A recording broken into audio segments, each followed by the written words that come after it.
Hi everyone. இன்னைக்கு நம்ம என்ன பார்க்க போறோம் அப்படின்னா, எஸ்கியூஎல்ல ஃபங்ஷன்ஸ் பார்க்க போறோம். சரிங்களா? ஸோ இப்போ இதில ஃபங்ஷன் அப்படின்னு கேட்டிங்கன்னா என்ன அப்படின்னு கேட்டிங்கன்னா, ஆல்ரெடி இந்த MySQL சாஃப்ட்வேர டெவலப் பண்ணவங்க வந்து எஸ்கியூஎல் யூஸ் பண்ணி, அது ப்ரோகிராமிங் லாங்குவேஜ் யூஸ் பண்ணி சில ஃபங்ஷன்ஸ் வந்து ஆல்ரெடி அவங்களே பண்ணி வச்சிருப்பாங்க.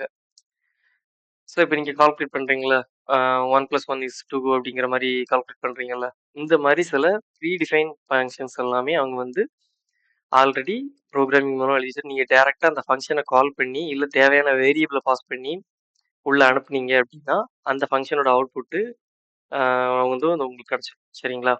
இதுதான் எஸ்கியூஎல் உள்ள ஃபங்ஷன்ங்கிறது. அதாவது pre define functions. User define function வந்து ஃபியூச்சர்ல நம்ம பார்ப்போம். இப்ப நம்ம வந்து ப்ரீ டிஃபைன் ஃபங்ஷன் தான் பார்க்குறோம். ப்ரீ டிஃபைன் ஃபங்ஷன் வந்து ப்ரீ டிஃபைன் ஃபங்ஷன் அப்புறம் சிஸ்டம் ஃபங்ஷன் அந்த மாரி ஏதாவது கேட்டாங்க அப்படின்னா இதுதான். ஸோ ஆல்ரெடி எக்ஸிஸ்டிங்கா இருக்க ஃபங்ஷன் யூஸ் பண்றது தான் ப்ரீ டிஃபைன் ஃபங்ஷன்ஸ். அது already they created certain rules for that. So அந்த ரூல்ஸை பேஸ் பண்ணி சில இதை வித்தவுட் பேராமீட்டராலும் நம்ம கெட் பண்ண முடியும். சில இதுக்கு பேராமீட்டர் கொடுத்தா தான் ஒர்க் ஆகும். சரிங்களா? ஸோ ஃபங்ஷனை நம்ம ஃபியூச்சர் வீடியோஸில் ஒன் பை ஒன்னாக பார்ப்போம். தேங்க்ஸ்.